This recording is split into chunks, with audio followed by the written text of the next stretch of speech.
Ada balis saja. Kita lihat dia redup. Begitu dipegang Bojan Hodak, dia seperti balik lagi. Seperti ada Malis yang kita kenal waktu masih di tim nasional. Mungkin kalau gue inget dulu zamannya Mourinho pegang Chelsea juara 2014-2015 itu, dia bilang ada 7 pemain yang tidak tergantikan di tim gue, termasuk Ivanovic, terus Diego Costa, Lampard gitu-gitu. Yang lainnya masih bisa gue bongkar-bongkar. Tapi 7 ini nggak tersentuh, dia bilang gitu. Dan itu adalah the winning team dia. Nah, di Persib kalian melihat kerangka utamanya siapa aja sih?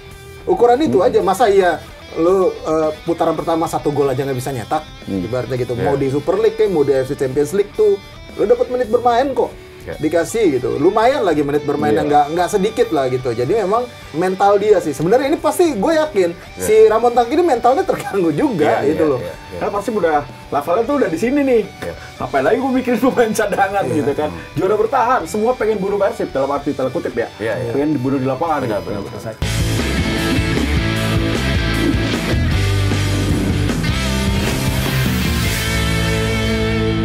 Mereka Tapi ada fuck you. Ya ada ada. di hari ini. Iya. Gue lihat gini-gini. Gini orang gua tribun atas ya. Buset deh, disorot lagi terus. Asli. Bego juga tuh PD-nya tuh, tak harusnya diomelin tak. Yang mana di itu? Semalam PD-nya yang Malaysia sih. Itu kan produksi Malaysia kan? Iya. Tahu dia kan udah ke barat-baratan sekarang. Iya. Malah di center sama dia yang ribut. Ya, Malaysia kan suka provokasi. Bukan gambar ke mana ya. Iya, bukannya dialihin kalau produksi sini kan pasti dialihin. Asli. Ada marketing bagus. Dia Oh iya bener jadi sih ditilang. Ditilang iya bener. Itu ditilang dia. Tapi akhirnya nggak jadi ditilang. Nggak jadi. Karena Robi Darwis nunjukin Anggota. Kayak disuruh. Kan polisi dia. Iya, ditilang di mana sih itu? Kau prajurit juga. Ya dia habis makan itu. Habis main makan. Ditilang sama polisi. Makan nasi lemak dia. Emang mereka naik ke motor? Naik mobil. Nasi lemak. Berlima ada Sadil apa? Robi Darwis, Sadil, sebelah Kakang. Polisi 2 kan? Gua Indonesia semua tuh, Indonesia parah. Udah ada beritanya tuh ya? Ada. Nah, aman ya, berarti itu udah Orang kita udah roll di tadi posting nih. sama Adam. Udah kita roll sekarang. Oke, balik lagi di Locker Room. Senang banget hari ini kita bisa ngobrol-ngobrol lagi. Dan ini fresh from the oven. Baru banget pertandingan kemarin Persib di kandang Selangor dan menang dengan comeback yang sangat epic, yang sangat luar biasa. Nah, hari ini kita ngobrol barengan Paulo Dybala. Oh, ada jenggotnya dikit, berarti Cristante. Sehat, Mas. Ada Tio dan Alhamdulillah. Widih. Dan yang kedua ada Rais Adnan. Ini senior gua di Sahid. Sahid Pride. Widih. Lu masih apa nggak sih ininya? Parah Ini lu. temannya Joe Polepesi. Ya aduh. Gua baru selesai menjalankan tugas sebagai pelatih tituler. Gitu.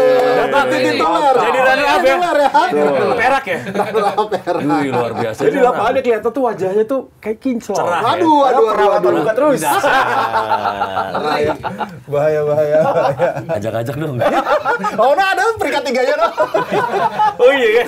Tiga ya loh, Lu datang juga ya? mengejutkan juga. Kok gua nggak diajak sih main? Harusnya juara dia. Makanya. Dia dari- Runner up. Oke, langsung aja kita ngobrol soal Persib Bandung kemarin yang berhasil membalikan keadaan dengan meraih kemenangan dengan skor 3-2 di pertandingan ACL tuh menghadapi tuan rumah Selangor. Gila.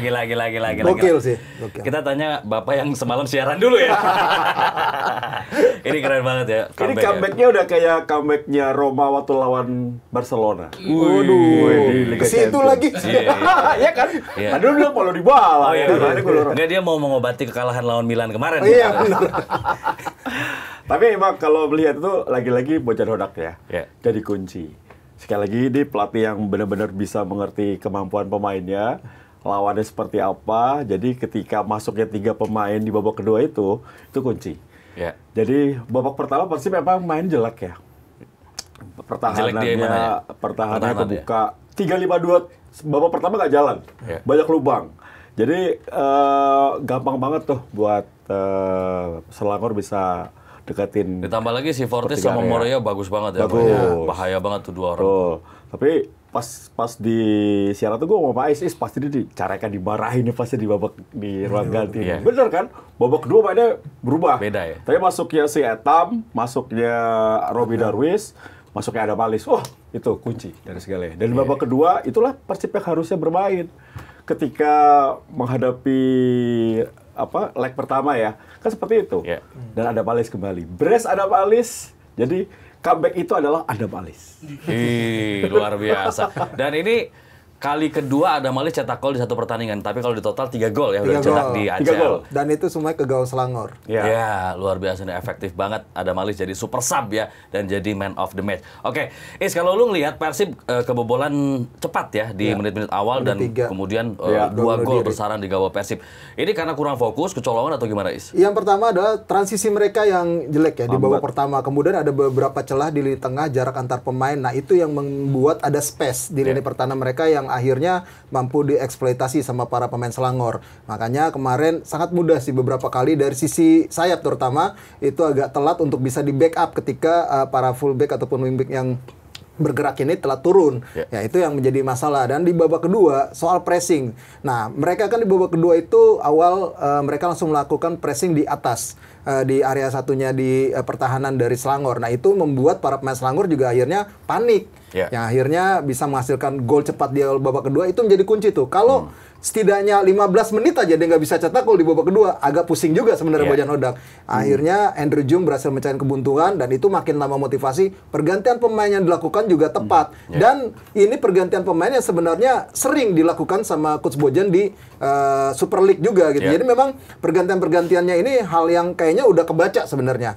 Masuknya Adam Alis nih nanti gantiin Luko kayak gitu-gitu. Terus Beckham gantiin pemain sayap entah nanti Berginho ataupun Sadil kayak gitu. Terus Ramen Tangki kalau misalkan buntu ya dimasukin untuk nambah daya gedor, dampingin Andrew Jung. Jadi memang skema yang memang dimainkan sama Bojan Hodak ini sudah jadi pakem. Terus pergantian pemainnya alhamdulillahnya ya kalau misalnya ini berhasil gitu loh. Ya Beckham juga mampu memberikan dampak, apalagi Adam Alis juga mampu memberikan dampak yang signifikan. Akhirnya Adam Alis juga bisa cetak gol ya. Ini gua ngelihat Adam Alis sekarang ya lebih cocok jadi super sub. Karena memang ada pemain tipikalnya gitu ya.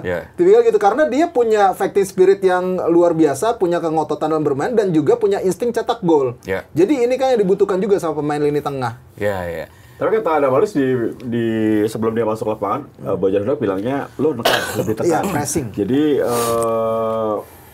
striker tuh melebar, dia masuk ke dalam. Nah, ini terjadi kan. Gol yang umpannya Mark Locke itu kan settingan banget. Seperti sudah biasa mereka lakukan. Dan ini disampaikan oleh Adam Alis ketika wawancara setelah pertandingan itu ya. Dia bilang, ini memang arahan dari Bojan Hodak untuk kamu pressing ke depan terus, sudah jangan kasih kendor. Dan ini berbuah manis ya.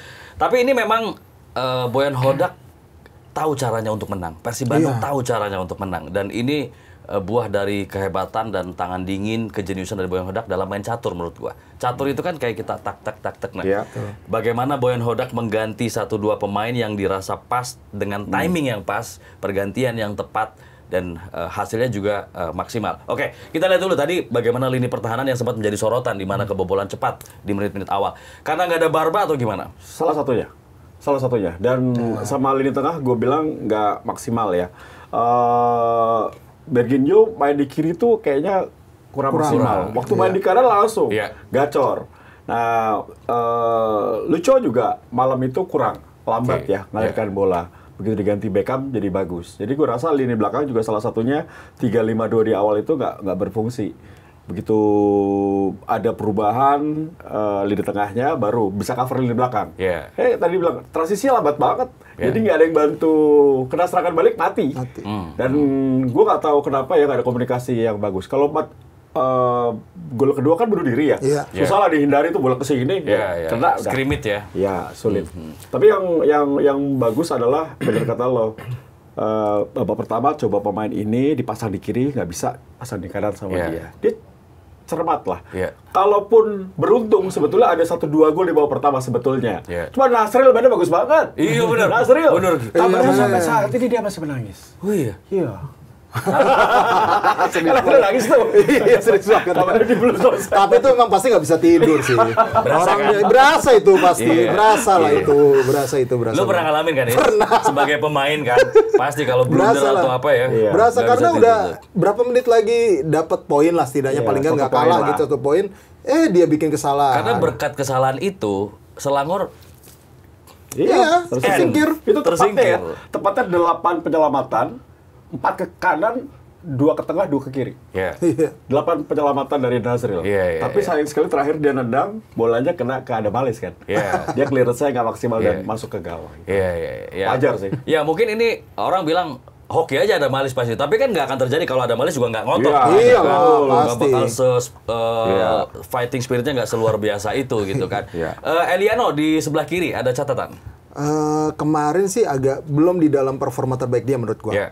Iya, beberapa kali kan mampu karena banyak diterobos serangan dari Selangor tuh dari sisi kanan. Dari sisi kanan. Nah, itu yang memang menjadi masalah juga. Yang backup dia di lini tengah kan agak sedikit terlambat dari second line. Ya, sebenarnya kan nggak kesalahan dia secara individu sebenarnya. Ini kan namanya permainan tim. Tapi memang kemarin Eliano belum pada performa terbaiknya kalau menurut gua. Ya, sepak bola kan nggak satu orang. Iya. Betul. Jadi ada yang satu drop, yang lain bisa cover. Nah, kemarin itu posisi lini depan, lini belakang itu semuanya kacau karena tidak ada cover dari lini tengah. Babak pertama ya.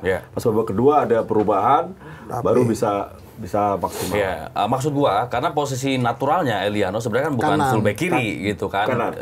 Hanya di Persib dan di tangan Boyan Hodak, Eliano ditempatkan di fullback kiri. Apakah memang ini masih dalam proses Eliano yang coba memantapkan dia sebagai fullback kiri? Gitu. Waktu Eliano main di leg pertama, Gus, mungkin itu sudah jadi catatan ya bagi pelatih lawan. Oh, si ini harus dimatiin nih. Nah, kemarin babak pertama Persib kalah strategi. Sudah kena counter strateginya lawan.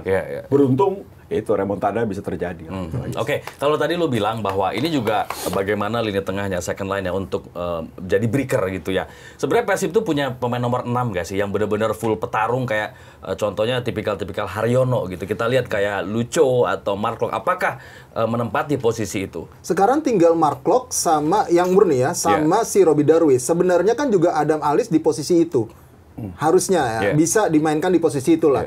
Tapi ya sekarang tinggal 3 itu yang benar-benar kalau menurut gua ya posisinya gelandang bertahan untuk breaker. Ya tinggal Mark Klok sama si Robbie Darwish. Yang sekarang dipunyai sama Mereka Persib. punya Dado, tapi Dado dipinjemin. Iya, Dadonya kan dipinjemin sekarang. Makanya mereka ngejar Joe Pelopesi itu sebetulnya. Jadi kalau Joe Pelopesi masuk ya memang Persib jadi tim yang sangar. Iya, benar. Lengkap lah. Betul. Tapi juga mungkin akan ada yang dibuang juga pasti. Ada salah satu lah. Salah satu dari pemain di lini tengah gitu, tergantung kebutuhan. Entah nanti kalau Lucho sih gue rasa enggak ya. William Marsilio. Dalam warning nih kayaknya William Marsilio. Gue lihat William Marsilio yang Ramon Tangki kan ya sekarang masih dapat support ya dari seluruh elemen timnya. Sebenarnya dia apes aja sih. Apes ya? Belum nemu kemarin gol. Dia sundulan juga ditepis lagi sama si Nazril. Iya. William Marsilio lah mungkin yang bisa diganti kalau Jopel bisa datang di bisa jadi William Marsilio. Tapi butuh karakter breaker atau ball winner yang lebih keras nggak sih, Yong? Tapi keras ya, bukan kasar gitu. Artinya kalau gue lihat ya Mark Klok dan Lucho ini kan kurang fighter playmaker gitu. Kali ya modelnya lebih ke playmaker kayak Pirlo gitu ya. Butuh nggak Gattuso-nya?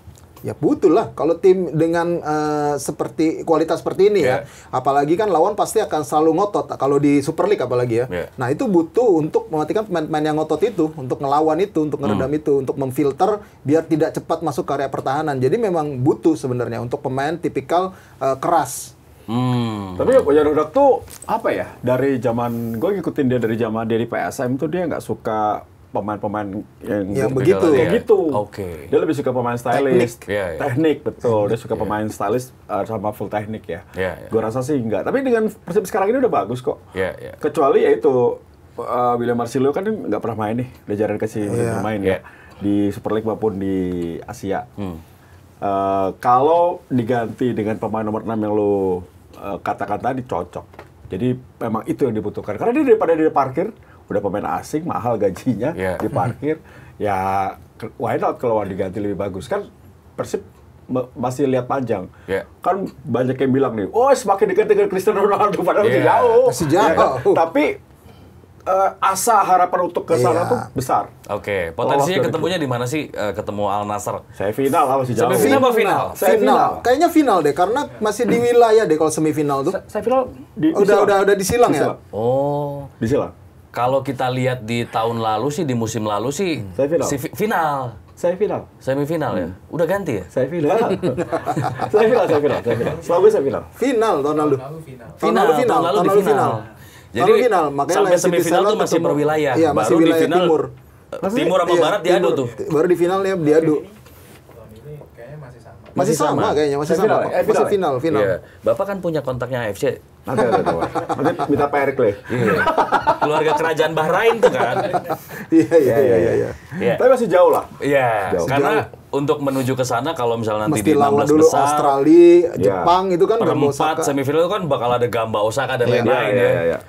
iya. Iya. Oke. Tapi gimana nih? Kita coba utak-utik skenarionya. Persib hanya butuh 1 poin lagi sebenarnya Iya, untuk betul. memastikan lolos. Kalau sekedar lolos doang ya, 1 poin cukup. Tapi kan pasti gue yakin Boyan pengen lebih gitu kan. Minimal 1 kemenangan lagi lah. Iya, lumayan, Plus 1 Medvi hasil juga lumayan. imbang. Medvi lumayan lo Itu menang. yang akan dicari. Jadi kemungkinan kan bisa 4 atau 3 poin lagi lah minimal yang akan. Menurut kalian gimana? 6.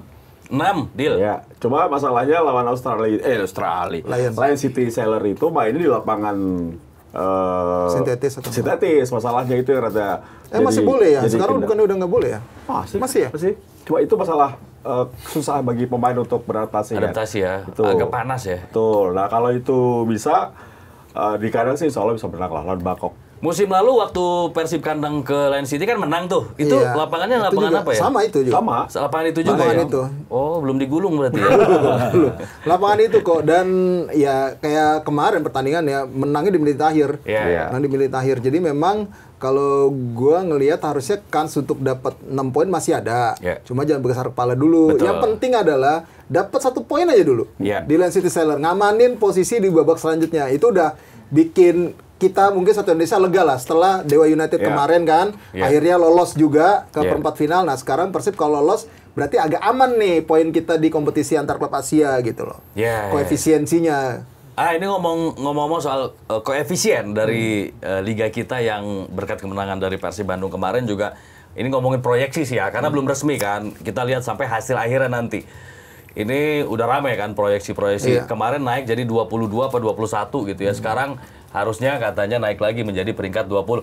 Ini data dari mana nih, Tak? Tapi kok Kamboja masih di atas ya? Kayaknya belum fix dah ini atau Iya, baru proyeksi doang kayaknya. proyeksi Ya? hitung-hitungan. Proyeksi. Iya, proyeksi hitung-hitungan sih ini memang kalau udah sampai sini ya seenggaknya gua tahu 2 tahun lagi atau 3 tahun lagi kita dapat jatah paling nggak playoff ke ACL Elite. Iya. Iya. Harusnya Playoff kita ya? berharap ya, kita Iya, berharap iya. dapat playoff itu, jatah itu sih. Gue sempet dengar ya bahwa untuk tahun depan itu kriterianya syaratnya akan lebih ketat loh untuk ACL Elite dan 2. Iya, kalau lisensi itu kan sudah ada pakemnya, AFC Licensing Club itu, Iya. lisensi klub profesional. Dan itu dari 5 standarnya itu kan harus dipenuhi sama klub-klub. Iya. Kalau misalkan bisa semua, memang ada dari beberapa dari 5 standar itu ada poin-poin turunannya tuh. Iya. Nah, ada yang harus dipenuhi poin A, kalau yang C nggak dipenuhi juga nggak apa-apa, Iya. ya gitu-gitu kan Sunnah ada berarti tuh. ya? Sunnah, ada yang wajibnya gitu. Iya. Nah, makanya di situ akan dilihat kemampuan klub-klub kita untuk memenuhi lisensi itu sejauh mana. Nah, itu juga penting juga tuh. Kemarin kan 18 klub katanya lolos semua tuh untuk licensing, untuk AFC lolos semua, Mas. Gue sih nggak percaya. AFC Champions League tuh. Ya kan itu kan udah AFC tuh? verifikasi Bukan AFC. nasional lagi ya? 18 klub ya. Nggak percaya gua. di Kalaupun di Liga 2-nya di Championship-nya cuma Deltras kalau gua nggak salah. Oke. Yang lolos untuk competition AFC. Iya. Yaitu levelnya AFC Challenge lah gitu. Iya, Nah, iya, makanya yang untuk elitnya nih apakah lolos juga atau enggak nih untuk sampai elit, karena kemarin setahu gue yang lolos semua itu untuk level AFC Champions League 2 kalau gue nggak Oke. salah, kalau Iya, gue nggak iya. salah ya gitu. Iya, Tapi yang elitnya ini memang kan lebih ketat lagi kalau lo mau ke elit. Iya, iya. Kalau ACL tuh aman, berarti challenge juga aman ya? Challenge aman, Oke. pasti. Nih, gue coba gali nih. Kenapa Mas Tio nggak percaya bahwa tadi Ada misalnya... aku datanya di list-listnya AFC kok lolos semua, paling banyak di Asia Tenggara. Gue nggak percaya karena terlalu banyak. Itu memang kan ini doang ya, mungkin di atas kertas doang kali Mas ya. Mungkin gini. Tapi ketika dia terima dia nggak main di stadionnya gitu loh, Is. Oh iya. Ketika dia jadi tuan rumah, dia nggak main di stadionnya aslinya, gitu loh. Jadi menurut gua tuh verifikasi 5 aspek verifikasi tim profesional itu bagus banget. Tapi itu Indonesia belum dijalankan. Oke. Tiap tahun ke tahun tuh masih ada Ya, gua kasih masalah waktu. lah. Oke Kayaknya deh, oke. kemarin Tapi masih jadi ada nggak tunggakan, diperbaiki iya. gitu. Gue tuh pengennya verifikasi Liga Super League itu harusnya benar. Iya. Sehingga nanti ketika naik ke level AFC bermain di ACL tuh atau Challenge League dulu deh. Iya. Challenge League dulu. Kenapa gue bilang nggak percaya? Karena waktu Madura main Challenge League aja nggak boleh main di stadionnya dia. Jauh. Dia main di Gresik. Di Gresik. Nah kayak gitu loh. Jadi pasti boleh deh musafir lagi. Gitu. Apalagi PSM. Jauh dari airport itu udah nggak masuk AFC. Pasti nggak bisa, harusnya. Makanya mainnya ke Pakansari PSM waktu itu berapa kali atau nggak di Madia. Ya? Kalau bisa, ini juga menjadi concern. Kenapa lo tanya gue nggak setuju? Gue pengennya sih mainnya di stadionnya. Karena apa? Penontonnya pengen nonton timnya. Setuju. Nggak usah. Masa gue orang ke Makassar misalnya, pengen nonton PSM harus ke Pakansari. Bayar lagi, duit lagi gitu. Gue Persija.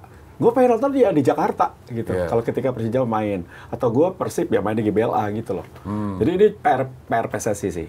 Jangan hanya bangga bahwa kita bisa masuk atau rankingnya naik nih. Tapi verifikasinya 5 aspek itu tidak diselesaikan. Nah, 5 aspek. Tadi baru 1 stadion ya. Yang lainnya ada isu? Finansial lah. Bayar gaji telat gimana? Mau tampil di AFC gitu loh. Gue sih keras aja, biarin aja. Soalnya ini memang concern gue. Liga 1, Super League itu terus gua. Lu jangan ngomong timnas dulu deh, perbaiki liga lu dulu. Kasihan lo. Semua tim sudah keluar duit banyak. Sponsor udah banyak di baju. Tapi gitu-gitu aja. Tapi sekarang udah ada peningkatan nih. Thanks to Persib, thanks to Dewa. Membuat koefisien kita naik kan. Nah, tapi jangan hanya itu aja. Kenyataannya liga kita harus diperbaiki. Mungkin hanya 1-2 orang mungkin nggak didengar kali ya, tapi harusnya sih ini menjadi concern ya. Ini kan sebenarnya isu lama ya, udah puluhan tahun mungkin ya sejak ini diberlakukan ada era 2008 kalau nggak salah. Itu kan kita sempat masuk ke 8 besar Asia kan, maksudnya gitu. Dan tapi proses licensing ini memang ada progres, tapi kebanyakan ya jadinya ada yang diakal-akalin. Ya mudah-mudahan aja yang kemarin itu memang benar proses verifikasinya. Gue nggak tahu apakah stadionnya memang kalau untuk menuju AFC itu standarnya jadi misalnya PSM pakainya bukan Pare-Pare, tapi ngajuinnya stadionnya ada beberapa alternatif. Ya kan bisa kayak begitu untuk infrastruktur. Kemudian SDM sama legalitas itu udah pasti aman lah kalau soal itu. Finansial. Nah, finansial kemarin yang gue ingat adalah itu berdasarkan tutup buku Desember. Jadi Desember keluar 2024. Nah, keluar isu tunggakannya kan setelah itu tuh. Ya, makanya kan dianggap aman. Dianggap aman makanya untuk finansial semuanya lah. Ternyata setelah selesai proses verifikasi itu muncullah kabar soal nunggak gaji beberapa klub gitu ya. Itu yang menjadi concern juga gitu. Se-sustainable apa sih klub kita gitu untuk melihat ataupun mengelola neraca dia. Nah, itu kan yang menjadi masalah di sepak bola kita karena ini rutin loh terjadi. Yang terutama masalah itu tadi finansial. Kalau infrastruktur masih bisa lah ditacap-tacap dikit kalau rumputnya dibagusin gitu. Tapi memang fasilitas di dalamnya kan kalau gue lihat kemarin tuh yang gue lihat tuh ada sanksi dari Komdis. Ruangannya itu nggak steril, ruang medisnya. Nah, itu kan standar-standar kayak gitu juga kan yang perlu dibenahi sama klub-klub kita. Hal-hal kecil tapi dampaknya besar. Jadi kalau Persib nggak ada isu ya? Sejauh ini sih belum ada isu kalau Persib. Jadi 5 aspek itu semuanya oke. Oke. Melebar sedikit ya. Jadi memang di kancah Asia luar biasa, Persib lagi gacor, pemuncak klasemen, dan Dewa juga sama, pemuncak klasemen loh. Belum pernah kalah, 2 kali menang, 1 kali draw ya. Benar, artinya memang 2 tim ini menjadi wakil kita dan terbukti kemarin bukan hanya Boboto, bukan hanya Viking, tapi supporter klub lain juga ikut mendukung Persib. Ya luar biasa. Ini kita bersatu karena di luar Persib dan juga Dewa mewakili Indonesia. Tepuk tangan buat Persib dan juga Dewa. Ketemunya siapa Dewa United? Manila Diger. Yang dikalahin Persib di playoff Aceh 2. Oke. Persib dapat 1,6 M. Banyak ya? Iya. Kemarin menang kemarin atau bonus? Menang kemarin. Menang kemarin dari AFC. Nah, dari Ajumu. Iya. Luar biasa. Ajumu Haji. Boleh kali. Kita harus mampir ke sana kayaknya, Tak. Memang berantak cepet kalau urusan gue ya. Dari AFC, dari AFC dong. Kayak gini. AFC. Kalau kemungkinan ya rinciannya 800 juta atau $50.000 itu dari match fee. $50.000 lagi dari kemenangan. Mas nanti bonus pasti dari manajemen ada lah. Apalagi epic comeback kemarin. Kalau bonus sih gue rasa sekarang kayaknya klub-klub udah pada disesuaikan di kontrak deh. Jadi nggak yang mungkin itu yang spontan-spontan itu mungkin udah nggak ada sih mungkin masih, Iya, tapi iya. sekarang kebanyakan ditaruh di kontrak. Kalau menang lo dapat tambahan segini, kalau ngegolin ada lagi di kontraknya bonus. Iya, iya. Oh, gitu Sekarang ya? tuh kayak gitu klub-klub. Oh, Kecuali Bang Andre Rosiade kali yang bawa Nah, kresek. terus. Duit. Ada beberapa klub sudah menerapkan seperti itu sih. itu kresek itu apa tuh? Belakang Mas Murah Roti. Daging kurban. Jatah ya. Iya. Habis datang bawa kupon. Kemarin ada rame-rame di tribun penonton, itu sebenarnya ada apa sih? Ini aja dah. Kemarin tuh jadi gini, Mas, kemarin tuh kan lucunya juga kita tadi bahas off air ya. Iya. Lucunya tuh ketika ada ribut-ribut, kamera bukan lari ke mana? Ke tribun. pemain atau ke Dilihatin, mana? wah kayak UFC kan. Iya. Tapi kelihatan emang, gue sampai telepon ke teman-teman yang ada di sana, beberapa teman-teman memang datang di sana, gue tanya, aman bung katanya. Jadi cuma ada kejadian salah miskomunikasi. Saking heroiknya para supporter Bobotoh, ada yang jatuh ke bawah ke lapangan, nggak disengaja, tapi mereka cerak-cerak gitu, ditegur sama steward. Terus ada terjadi sempat dipukul atau kena sikut gitu. Tapi nggak ada masalah apa-apa. Bahkan ketika kejadian itu, ultrasnya Selangor itu marah-marah sama steward. Jangan dipukul ya, berarti gitu lah. Meskipun mereka ngecen-ngecen, ngecen-ngecen. Jadi aman, Bobotoh yang di sana aman. Justru ketika kejadian itu, steward pun diintimidasi oleh supporter dari lawan untuk jangan dipukul. Oh gitu. Jangan dipukul gitu. Akhirnya tenang kan? Yeah. Tenang, pas pulang juga rusuh. Tapi rusuhnya Selangor sama klub pengurus. Mereka meminta pengurus mundur setelah kegagalan Di 4 kali ACL. main, 4 kali kalah di ACL tuh. Dan supporter Persib itu baru keluar 2 jam setelah pertandingan baru boleh pulang. Oh ya? Jadi aman. Oh. Tapi memang heroik ya. Iya. Gitu. Jadi gua harus salut juga buat Selangor deh.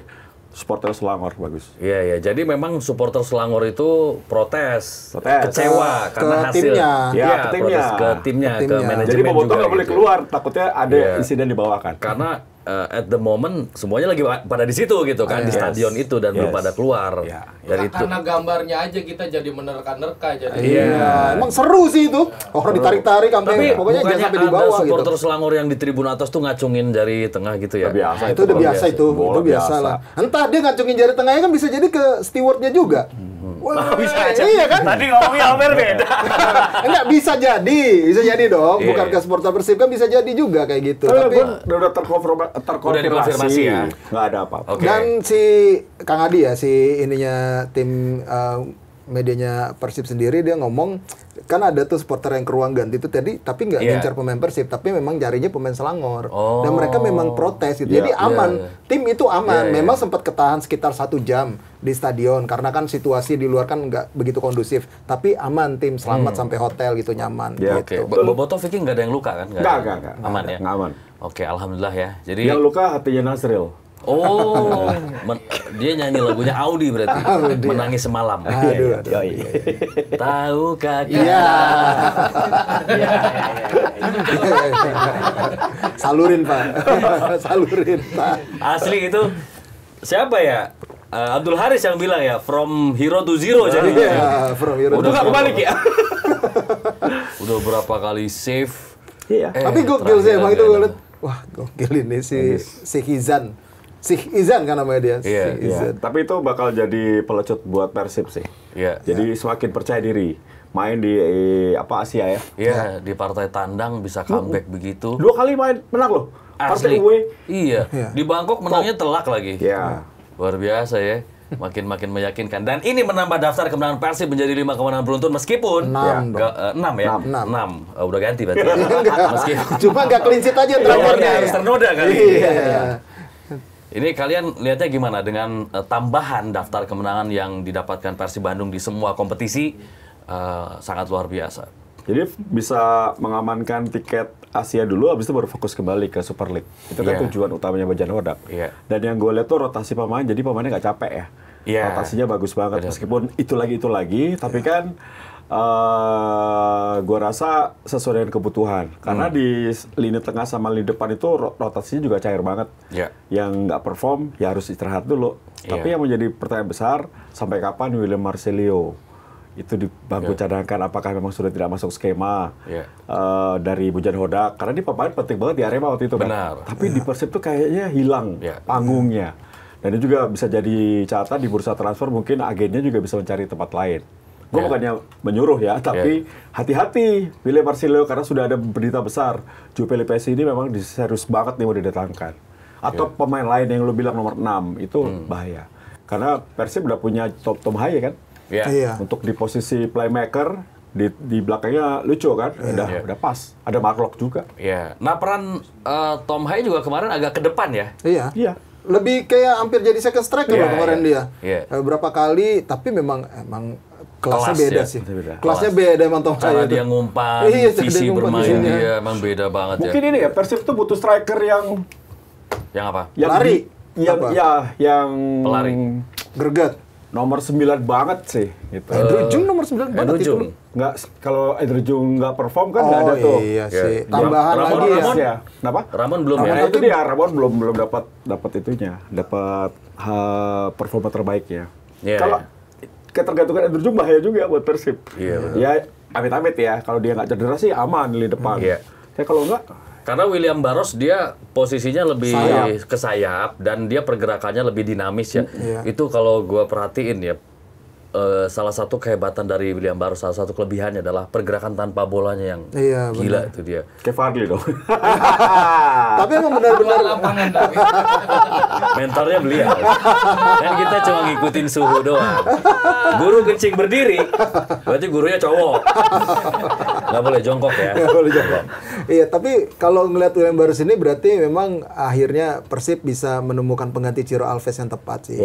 Jadinya ya gue ngelihat memang bisa tertutupi sama William Barros ini. Selain juga jago asis, tapi juga tajam di depan gawang lawan. Iya, benar. Kalau Ramon Tangki, ini kayaknya masih belum hoki ya. Apa sih yang bikin dia belum cetak gol? Apa karena memang pure hoki? Karena kemarin kita lihat juga dia punya peluang. Dan gua lihat kemarin dia ada satu kasih umpan ke kotak penalti dari sayap.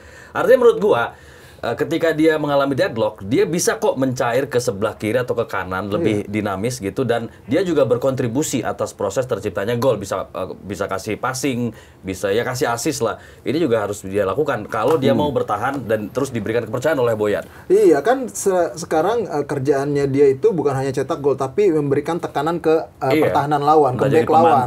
Iya, entah jadi pemantul atau apapun itu. Tapi yang pasti memang dia cuma belum beruntung aja sih. Tinggal nunggu waktunya. Kemarin udah nyetak gol sebenarnya, dianulir VAR. Ya kan sebenarnya udah tinggal nunggu waktu. Teman-temannya pun satu tim, gue juga salut juga ya. Berarti ini memang secara chemistry, secara kesolidan tim sudah menyatu tim ini. Dukung banget si Ramon Tangki. Ketika gagal mereka menghibur Ramon Tangki.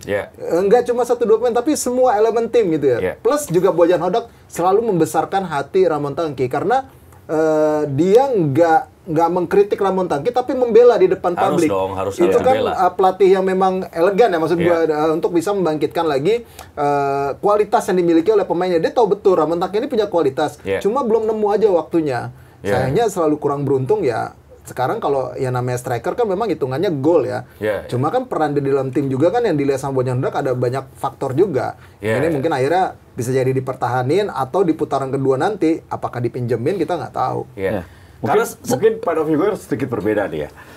Persib tuh musim ini menjual hampir semua pemain bintang yang membawa mereka Scudetto lagi. Juara ya tahun lalu. Bapak punya podcast khusus Serie A ya? Iya. back to back juara kan. Nah, mendatangkan pemain yang bagus.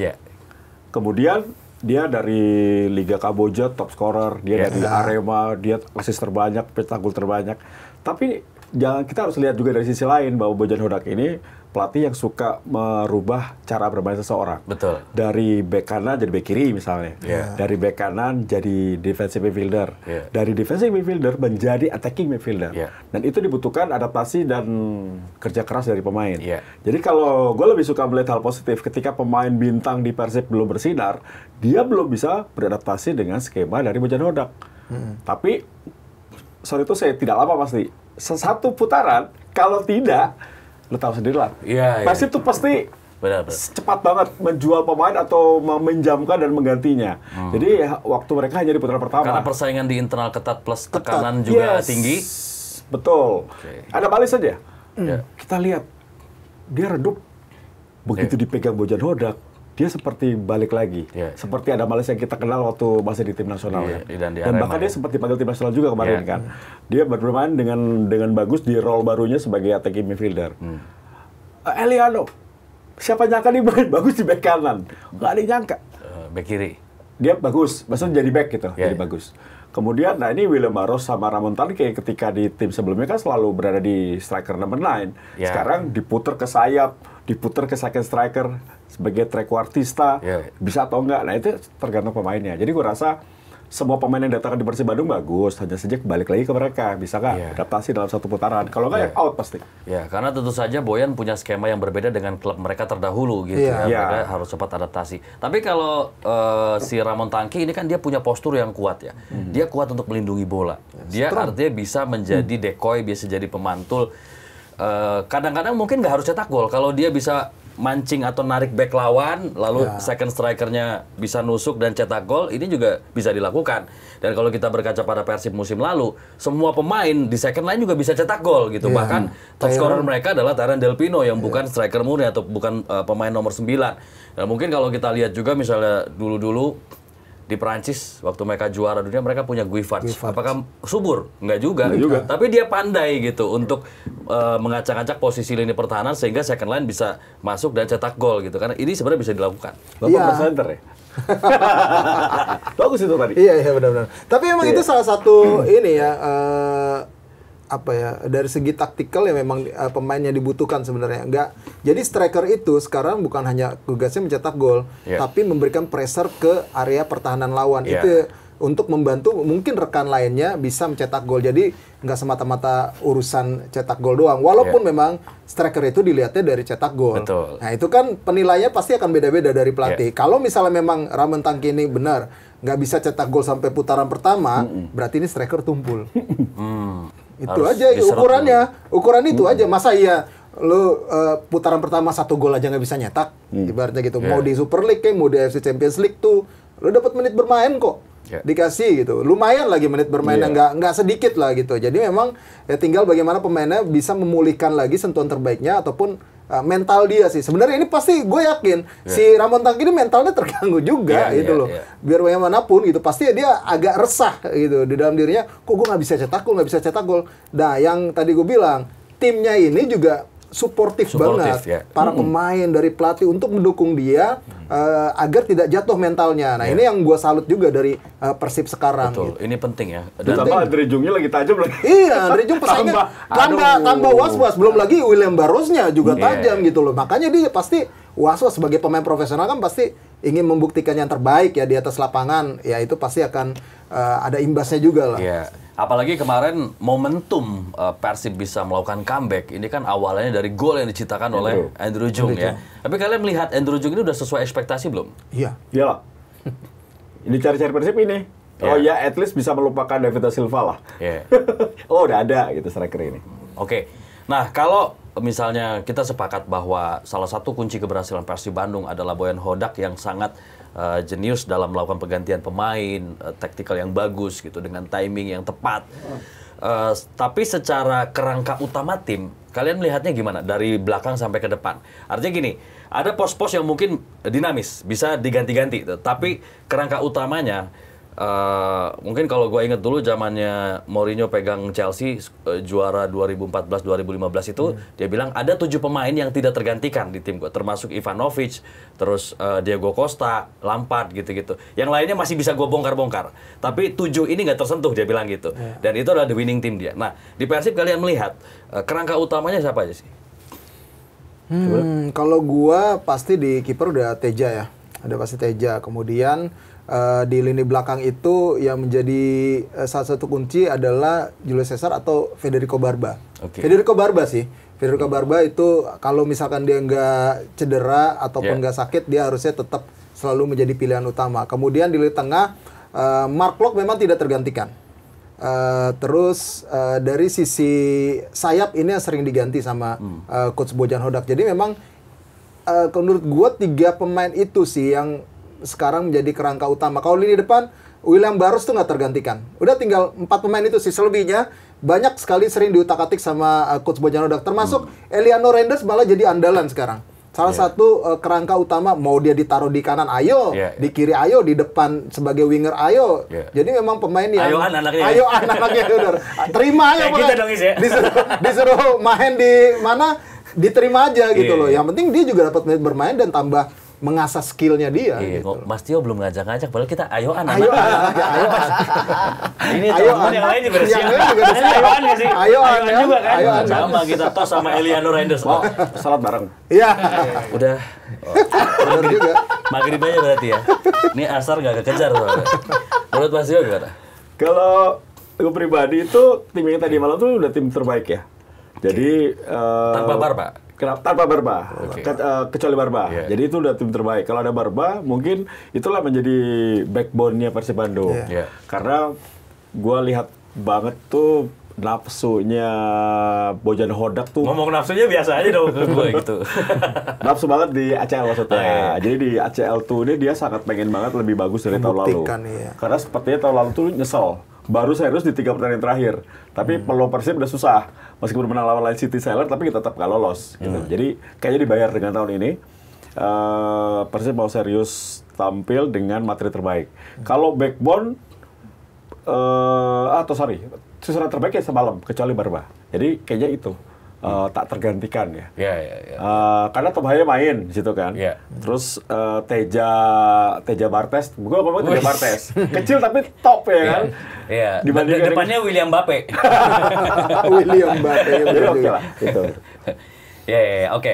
Kalau menurut teman-teman gimana untuk backbone-nya Persib Bandung, pemain-pemain yang memang tidak tergantikan dan menjadi kerangka utama dari Persib Bandung, yang di luar posisi lain yang sering dinamis ya digonta-ganti oleh Bojan Hodak. Boleh ikutan join diskusi. Terus dan subscribe. Itu dia. Di atas kertas. Jangan lupa juga. Jangan lupa juga. Bapak pembela ini. Jangan gitu dong. Jangan lupa juga tes Pro TV.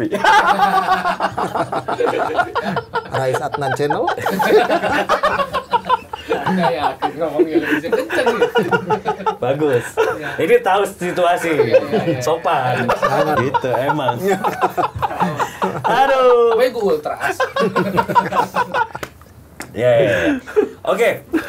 Ini kita akan dukung terus ya, dan kita kawal terus bagaimana perjalanan Persib Bandung di ACL tuh untuk bisa menang terus, mudah-mudahan bisa lolos ke perempat final, karena belum lolos ini ya, walaupun dengan kemenangan luar biasa kemarin, masih butuh 1 poin lagi untuk memastikan lolos. Tapi kalau misalnya mau jadi juara grup, tentu harus lebih dari itu ya. Bisa 1 kali menang 1 draw atau apapun.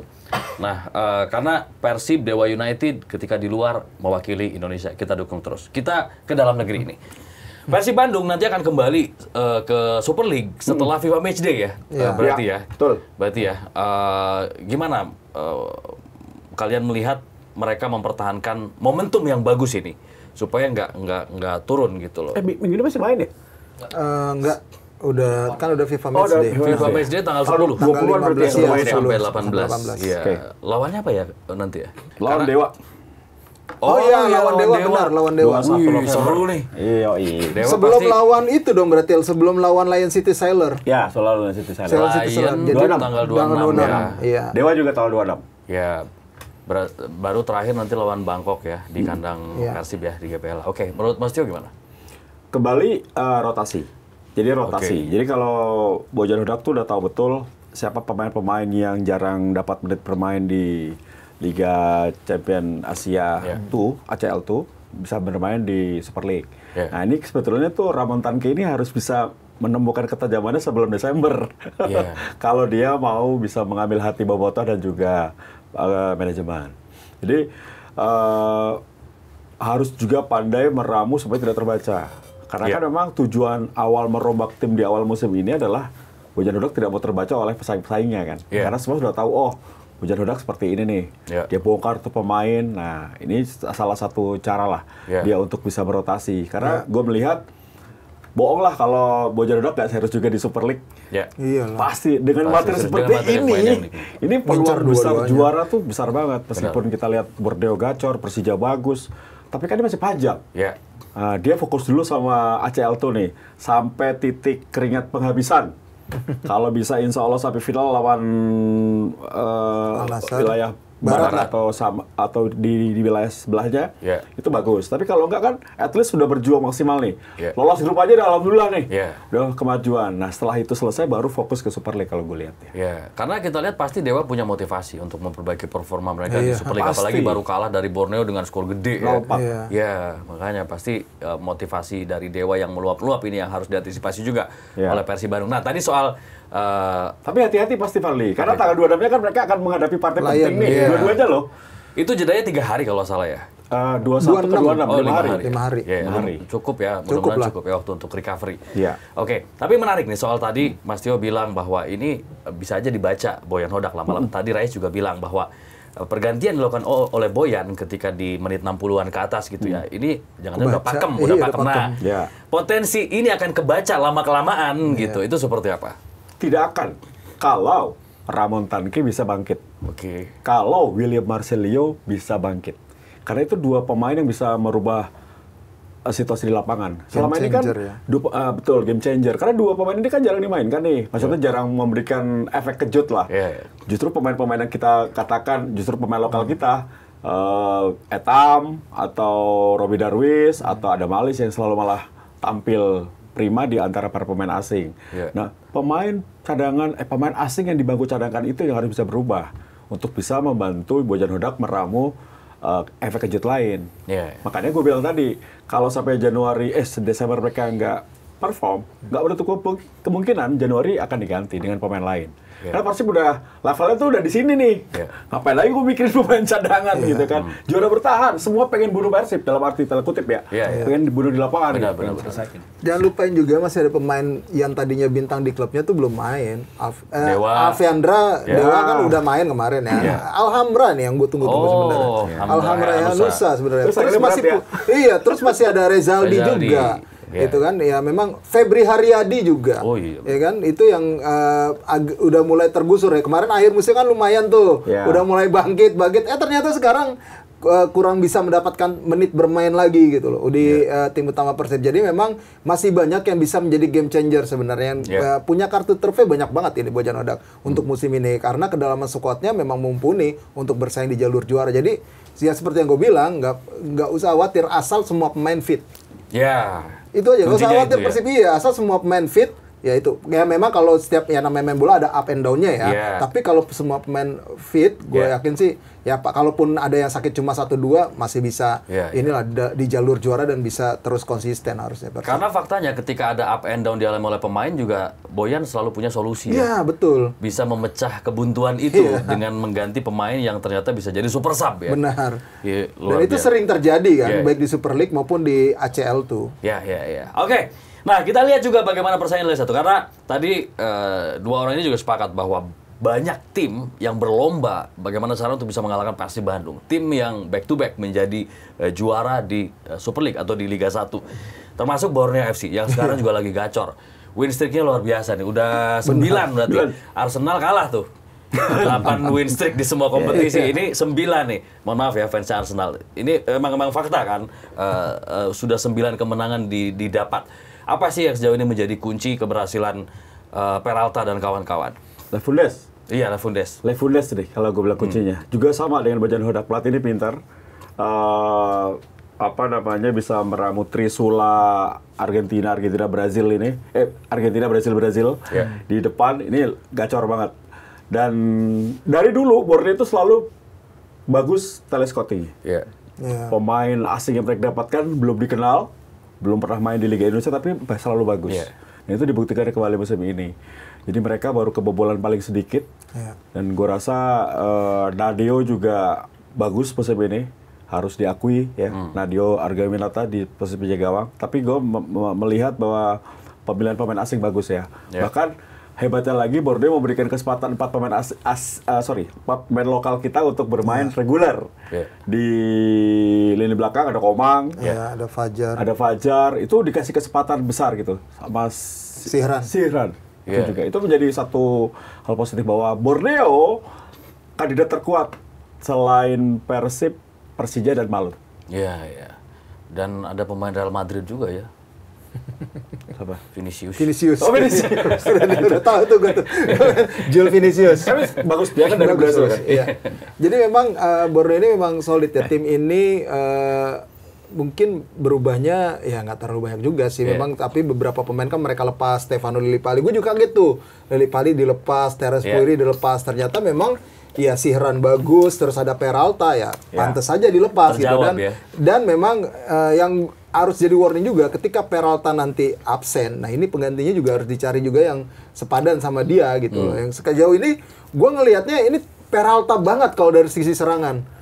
Terlalu Peralta sentris, maksudnya dari sisi assist, dari sisi gol, kreasi serangan itu banyak dari Peralta juga. Selain dari Sihran juga ada ya. Yeah. Terus yang jadi kunci juga adalah Kei Hirose. Di lini tengahnya benar-benar solid banget kayak Hirose. Kalau di belakang ada Christophe Duarugira itu yang juga timnas Burundi ya, yang juga emang top gitu mainnya. Yang memang gue ngeliat memang musim ini Borneo solid dan Lefundes bisa menyolidkan itu. Yeah, Seperti Peter Huistra yang kemarin di fase regulernya oke, tapi di championship-nya drop. Nah ini yang menjadi masalah di akhir musim kalau misalkan beberapa pemain andalan mereka cedera, kedalaman skuadnya, nah ini seperti apa? Gua ngelihatnya nggak seperti Persib Borneo. Ya, betul. Nah ini yang menjadi warning nih, sejauh daya tahan itu sekuat apa nih para pemain utama mereka untuk bisa terus main tiap pekan. Iya, iya. Karena kan yang namanya manusia kan pasti ada Benar. Ya. sakitnya Ada gitu. hilaf ya. Ada enggak hilaf juga. Beberapa musim terakhir Borneo itu selalu bagus di awal musim. Ya. Kalau nggak salah 3 atau 4 musim terakhir lalu ya, Ya. bagus. Tapi ketika pemain utamanya cedera, Ya. ini pemain cadangan itu kayak pelatih lihat, aduh, nggak ada yang Ya. setara nih. Akhirnya mereka pelan-pelan turun. Iya, iya. Nah, takutnya seperti itu. Jadi memang 11 pemain pertama ini memang top level. Iya, iya. Bisa bersaing dengan Persib untuk persaingan juara. Tapi ketika salah satu dari 11 itu cedera atau 2 atau 3, kelar. Harus Iya. hati-hati. Karena memang di Liga 1 juga kadang ada kecenderungan juara atau Super League. Keselin abis. Apa? Kayak kentut Bukan. bunyinya, Ini. bunyi kursi sih emang. Bunyi ada kursi. Oh, ada baunya. Bunyi Ada yang kursi miara sih. kodok ya? Bunyi kursi sih emang aku tahu. Seru juga. Lanjut. Tadi gua ngomong apa ya? Tapi emang di Super League atau di Liga 1 itu ada kadang-kadang ada kecenderungan juara paruh musim tidak akan juara di akhir musim meskipun kemarin dipatahkan oleh Persib Iya, Bandung Persib kan. Bandung, iya. Jadi ini memang harus diwaspadai ya, jangan sampai Borneo kehilangan bensin ya. Tapi memang kuncinya tadi ya bahwa mudah-mudahan pemainnya semua fit ya hingga akhir musim. Kemudian juga nggak mengalami kelelahan gitu ya. Yang gue salut juga dari Borneo itu selalu memberikan kesempatan kepada para pemain muda. Makanya banyak banget para pemain muda dari Borneo itu dipanggil ke timnas. Iya. Karena memang punya kualitas sih sebenarnya Iya. para pemain muda yang dimiliki. Cuma kalau misalkan menjadi pilihan utama memang belum ya. Iya. Karena kan butuh kematangan bermain ya namanya pemain muda gitu. Tapi lambat laun para pemain muda ini semakin matang. Contoh Iya. Fajar Fatur Rahman dari musim lalu udah menjadi pilihan utama terus di posisi kanan. Iya. Bek kanannya dia gitu. Jadi memang sulit lah digeser Fajar Fatur Rahman sekarang. Jadi salah satu pemain muda terbaik menurut gua Fajar Fatur Iya, Rahman. iya. Mereka Oke. butuh konsisten aja sih. Kalau mereka Iya. mereka bisa konsisten, nggak menutup kemungkinan mereka bisa menjadi juara untuk pertama kalinya di Liga Indonesia. Iya. Ya gue sih juga berharap ada tim di luar Pulau Jawa yang akhirnya bisa Iya. jadi juara lagi. Kalimantan kan belum ada. PKT Borneo waktu itu kan ya, gagal. Bali PKT sama Borneo. PSM ya. Iya, Ya. Bali sama PSM. Oh iya, ini rekornya Borneo juga menyamai PSM, Arema. Persik, Persik. sama Bali. Iya, Bali. 9 win streak ya. Iya. Besok dia lawan Semen Padang. Bisa lah. Di atas kertas sih bisa Menang. dimenangkan ya. Itu di kandang Semen Semen Padang. Padang. Semen Padang baru kalah juga di Tapi Yerusalem dapat ya. bisa. Iya, Bisa iya, ya? iya. Yakin banget Bapak nih. Bisa. Emang nggak ada kresek ntar? Nah, beliau lagi muter-muter ke podcast saya, jadi lupa. Oh iya, iya, iya. Salah satu ke podcast saya. Oh, bawa kresek? Bawa Enggak. Bawa cek. Iya. Wah ini luar biasa deh kalau misalnya nanti Borneo memecahkan rekor win streak terpanjang ya di era Liga 1 mulai dari 2017 ya. Iya, betul. Kita nantikan terus pokoknya bagaimana persaingan di Super League yang semakin panas karena Persib yang tadinya terjerembab di posisi bawah atau di papan tengah tiba-tiba sekarang udah naik lagi nih. Lima Perburuan besar, gelar juara bersama Borneo, Persija, Malut, Persib dan seterusnya. Ini luar biasa persaingan di Super League musim ini. Oke, kita bergeser ke timnas karena sedikit aja ya. Karena ini udah mau FIFA Matchday nih. Mulai dari tanggal 10 sampai 18 dan untuk FIFA Matchday kali ini Indonesia mengirimkan U23 sebagai persiapan dan juga mematangkan tim menuju ke SEA Games untuk bisa menjadi juara bertahan ya, untuk menjaga medali emas yang sudah kita dapatkan sebelumnya. Tapi ini nggak masuk poin FIFA ya, iya, karena ini tim 2 ya. Karena U23 ini Iya. mainnya. 3. Tapi lumayan lah, maksudnya gini, meskipun lawannya Mali ya, menurut gue tuh Nggak pakai tong-tong loh. nggak nyambung. Nah, itu Mali tong-tong. Iya, baru gue pengen ngomong iya nggak nyambung. Nggak nyambung dengan persiapan menuju SEA Games gitu kan. Ini alasannya PSSI tidak menurunkan JISS dan kawan-kawan karena untuk persiapan tim 23 menuju SEA Games. SEA Games itu kan lawannya 11 negara itu kan ya. Lu tahu dong, Thailand, Vietnam, Malaysia, Laos, Myanmar, Timor Leste dan lain-lain. Kenapa lawannya Mali gitu? Jadi kembali inkonsisten pernyataan dari PSSI. Gitu. Kalau mau persiapannya lawan tim SEA Games ya jangan lawan Afrika, jauh banget. Jauh banget. Kalau U17 gue setuju. Waktu U17 kan kita mau menghadapi Zambia, Brazil, Honduras. Lawannya tepat tuh, Pantai Gading, Panama, Paraguay. Sebelumnya juga lawannya Mali juga. Tapi bener gitu loh, arahnya tuh gue cari lawan. Sesuai dengan calon lawan. Ya dianulir perkataannya gitu. Mungkin persiapan untuk SEA Games, untuk chemistry atau apalah gitu. Nggak nyambung jadinya. Tapi bisa jadi buat ketemu kalau misalnya nanti Thailand tiba-tiba pemain-pemainnya kuat, strongnya kayak pemain Afrika kan bisa jadi. Gue nggak sebut itu. Terlalu ini. Nggak apa-apa. Terlalu maksain. Terlalu maksain. Nggak apa-apa, maksud gue gini. Terlalu maksain ya, yang penting ada uji coba gitu. Iya gitu. Udah uji coba. Itu dia, nggak apa-apa. Maksud gue gini, dengan keputusan uji cobanya U23 yang katanya persiapan untuk SEA Games tapi lawan Mali, kalian membacanya apa sih di balik keputusan ini? Pertimbangannya apa kalau menurut kalian? Ada lawan. Nggak ada lawan, betul. Lu bilangnya tadi kali aja. Kali aja buat punya antisipasi, strength. iya. Antisipasi nanti lawan keras gitu mainnya kan, ataupun kekuatannya seperti pemain-pemain Afrika, kan kita nggak tahu kekuatan yang U23 sekarang. Dari Kamboja, entah dari Thailand sekarang ya kan, atau dari Vietnam gitu, walaupun beda tipe pasti permainannya dia, gaya mainnya. Myanmar naturalisasi Afrika dari Mali kan. Tapi mungkin Enggak sih, ya, enggak. kalau gue lihat dari gue tarik ke belakang lagi, itu PSSI yakin banget mau masuk playoff roda 5. Ya. Jadinya nggak persiapan cari lawan. Karena kan kalau playoff roda 5 pasti mainnya di tanggal yang sama. Iya, tanggal yang sama. Kita home and away lawan peringkat 2 dari grup sebelah kan. Iya. Ternyata kita nggak lolos kan. Alihin Anjir, fokus. ngomongin lagi nggak lolos Piala Dunia pokoknya intinya gitu kan. Gagal gitu kan. Nah, Ada Piala Dunia U17. Iya. Masih. nanti malam ya. Nanti malam. Maksudnya tuh PSSI nggak siap untuk itu dan tidak mudah mencari lawan. Iya. Gua nggak yakin sih Malaysia, Thailand, Vietnam mau uji coba lawan kita karena mereka juga pengen Iyalah, menang. pasti juga pengen menang, nggak Mereka mau pengen ketahuan. nyikat kita nih, kita kan juara bertahan nih, peraih medali emas gitu. Iya. Apalagi Thailand kan. Iya. Thailand pasti pengen juara di hadapan publik Susah. sendiri. Jadi ya itulah Mali nggak nyambung, tapi ya semoga aja ada gunanya ya. 2 kali kan? Iya, 2 kali. Ketemu Mali. Iya. Mali Tapi tong-tong sama Mali bukan tong-tong ya. Iya. Tapi memang gue setuju, memang pasti kalau nyari dari Asia Tenggara berat. Nggak dapet. Iya. Kalau mau ya Asia Timur atau Asia Tengah lah, Iya. kemungkinan besar itu. Tapi itu nggak mudah juga Iya. untuk ngumpulin pemain U23 sekedar uji coba Iya. Indonesia kan nggak mudah juga. Iya. Akhirnya yang ada, oh Mali nih kemarin U17 mau, Iya. U23 akhirnya sekarang mau, ya lumayan nih Mali nih, ya udah.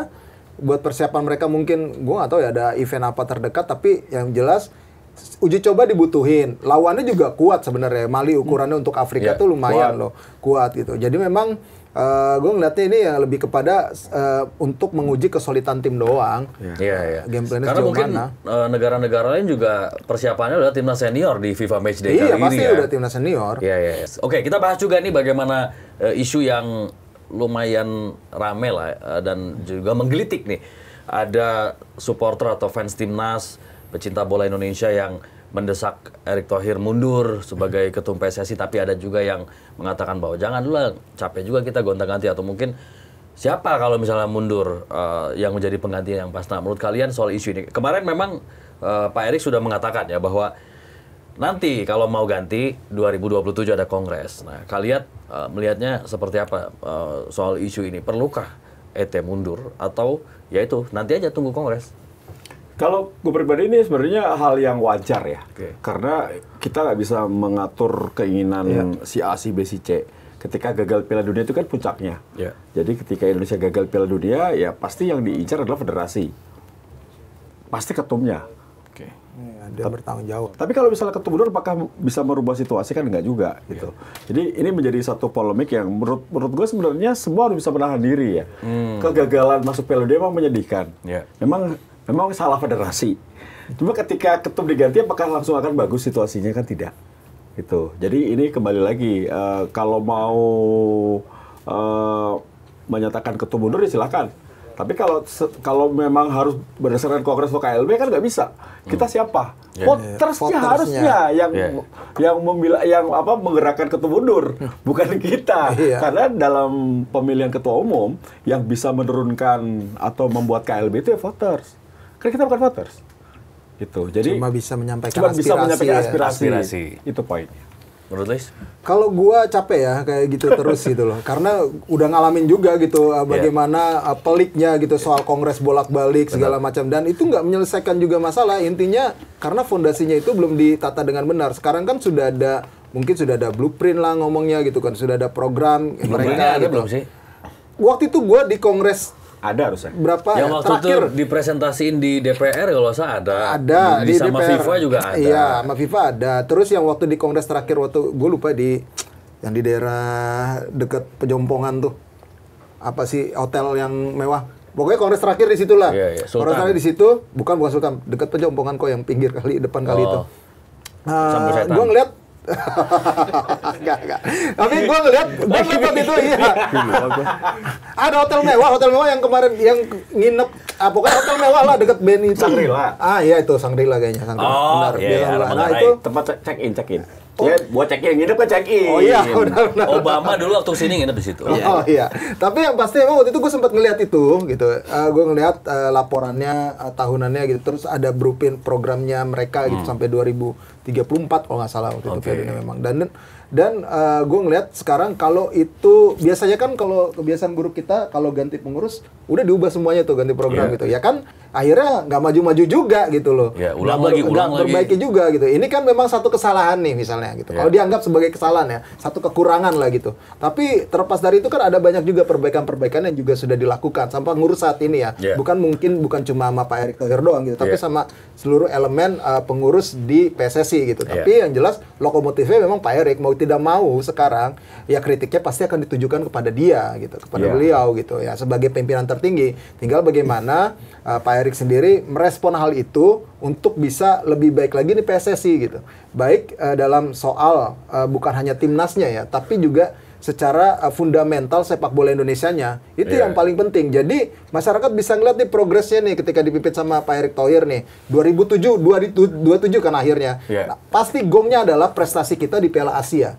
Itu yang akan jadi penilaian akhir. Apakah Pak Erick Thohir layak lanjut atau tidak, atau nanti sama para voters gitu. Dan penentunya benar. Kita tuh cuma bisa menyampaikan aspirasi.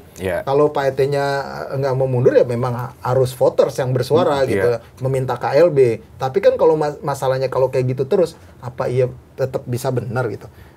Seperti yang Fadli tadi juga ngomong gitu, calonnya siapa gitu. Sampai sejauh ini gue belum melihat kandidat sosok yang kuat, walaupun banyak tokoh-tokoh sepak bola sekarang ya, yang mungkin secara sosok kuat tapi yang punya kapabilitas seperti Pak ET, gue masih belum melihat itu ya, belum dapat sosoknya gitu loh. Secara hubungan internasional gitu, dan juga secara hubungan di dalam negerinya. Gitu. Mungkin sosok pengganti Pak Erick Thohir itu harus dekat dengan Pak Presiden. Dan harus disupport oleh Pak Presiden. Itu akan, ini supaya secara politis mendapatkan dukungan penuh ya dari pemerintah. Tidak diganggu oleh kiri kanan. Kayak Pak Menkyu, karena didukung oleh desakan dari Presiden juga luar biasa ya. Pak Depur, maju terus gitu. Buat ekonomi Indonesia. Oke. Tapi tadi soal roadmap tadi, sebenarnya kita lolos Piala Dunia itu 2030 atau 2034? Seingat gua, yang gue lihat waktu itu kayaknya 2034. 34. Karena ini menuju Indonesia Emas 2045 sebenarnya. Oke. 2045. Jadi 2045 peringkat kita di FIFA 45 atau 50 besar. iya, pokoknya itulah. Pokoknya visi emasnya itu menuju 2045 Indonesia Emas itulah. Ya. Indonesia Emas apa ya? Pokoknya Indonesia Emas. ya, pokoknya 2045 itu. Nah, terus ada urutan itu. Piala Dunia, kita tim putrinya tuh masuk Piala Dunia tahun berapa. Oh, iya, Terus lolos Olimpiade tahun berapa gitu. Iya, iya. Nah, itu ada tuh. Kalau nggak salah memang Olimpiadenya itu yang 2036 itu kan 36. karena kalau kita nyalin tuan rumah. Tapi gagal kan? Tapi Oh, iya. kan ya nggak Gagal. tahu lah gagal ya. Akhirnya Australia. gagal ya gara-gara kasus kemarin ya. Iya, iya, iya. Akhirnya itulah. Terus apa namanya? Ya itu Piala Dunia U17 tahun berapa? Itu ada 17, tuh. iya. Tapi memang ada itu. Udah rinci tuh ya. Target-targetnya ya Putra, udah ada. putri, U17, Iya, dari Olimpiade, level umur ya udah ada. semua tuh ya. Ada semua gitu. Termasuk juga apa namanya? Kontribusi ataupun apa yang harus dilakukan sama Asprof. Oh. Ada di situ kalau nggak salah. Nah, di situ ada perbaikan-perbaikan development, bukan hanya soal timnas, tapi development untuk organisasinya sendiri. Oh, gitu. itu yang termasuk Asprof Dapat- itu dapat 500 juta itu iya, ada. untuk pengelolaan di daerah Pengelolaan di itu daerah. ya, supaya Ada. lebih berkembang dan bakat-bakat di daerah juga bisa lebih mendapatkan kesempatan gitu ya. Tapi berita terakhir itu rata-rata kan tahun 2034. Tapi berita 34. terakhir beberapa hari lalu tuh Pak Erick mengatakan dapat support dari Pak Presiden. Coba lagi 2030 untuk Oke. timnas kita. Jadi kita tuh generasi emas nih sebenarnya kan. Sekarang, saat iya, ini kan. iya, Kalau benar. perannya Jaisus dan kawan-kawan tuh kalau 2034 kayak kelamaan. Iya. Jadi mungkin Pak Prabowo juga lihat ngomong ke Pak Menpora, ya tolong dorong PSSI lagi nih. Iya, iya. Masih ada kesempatan kalau dengan materi pemain yang ada Iya. ditambah pembenahan di apa namanya? Di grassroots ya, di kompetisi. Ini bisa coba 2030 kan.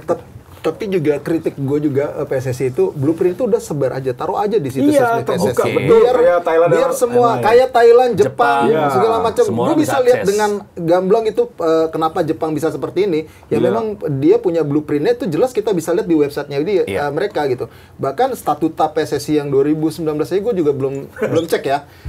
Yang terbaru lah statuta PSSI terbaru kan karena banyak perubahan-perubahan gitu. Gue nyari juga gitu, agak lumayan susah. Dan minta sana sini juga belum dapat gitu. Yang pasti memang ya udah dibuka aja statuta kan itu kan cuma tinggal tempelin PDF gitu loh. Yeah. Di upload aja di website. Jadi biar semua terbuka secara gamblang, kita tahu rencana jangka pendek, jangka panjangnya PSSI. Jadi udah nggak perlu ditanya-tanya lagi, tinggal kita tuntut Baca aja, sendiri, tinggal ya. kita baca. Pak, lu katanya kalau dari blueprintnya nih lu lolos 2034 Yeah. gitu kan. Ya berarti kan kalau misalnya 2034 nggak lolos gitu, nggak ada progresnya gitu ya, bisa dikritis dong, bisa dikritik gitu loh. Yeah, yeah. Harusnya lu pertanggungjawabkan, bisa dipertanggungjawabkan. Jadi, Yeah, makanya kan kalau waktu awal Pak Erick kan juga ngomong kita transparan. Yeah. Nah, ini hal yang transparan seperti ini harusnya juga sudah mulai dilakukan juga PSSI. Udah upload aja di situs resmi PSSI gitu. Iya, iya. Ini bukan menarik kalau negara lain itu udah memikirkan sport science. Iya. Kita masih pikir kapan lolos ke Piala Dunia. Iya. Kapan apa namanya database nggak ada di federasi itu kan aneh gitu. Jadi Iya. please come on.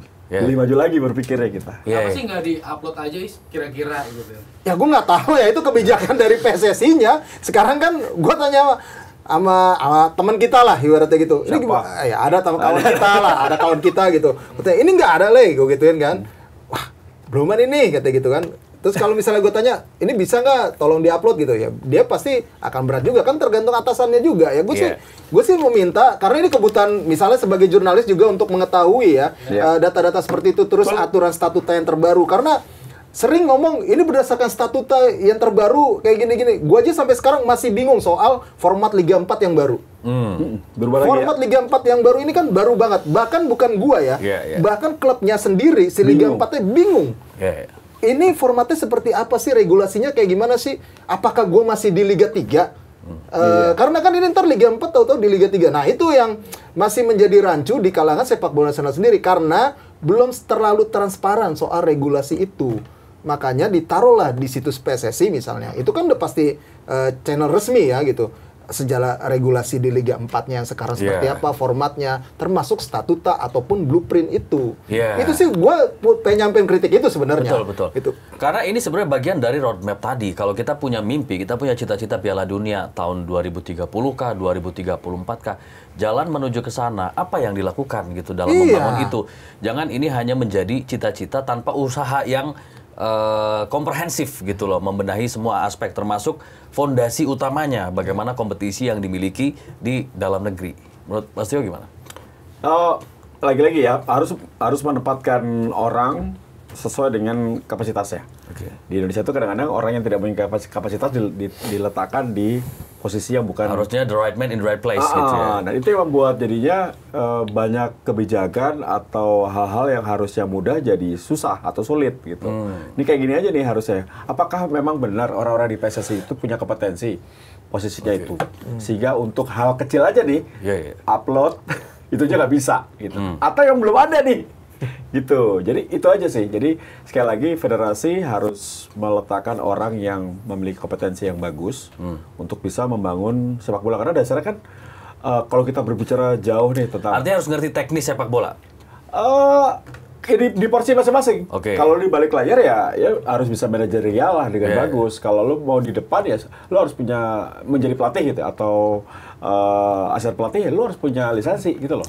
Jadi jangan semuanya tahu sepak bola, politikus pun berbicara sepak bola, orang-orang yang tongkrongan kopi ngomong sepak bola tapi dia tidak punya kompetensi gitu. Jadi kayak tadi gue tanya, lu punya pelatih emang lisensi? Tituler. Nggak mau sendirian tituler. Iya. Ngarang sendirian tituler kan. Jadi gue harap sih jangan nyalahkan PSSI-nya terus, jangan nyalahkan ketumnya terus. Harusnya banyak perubahan yang harus dilakukan.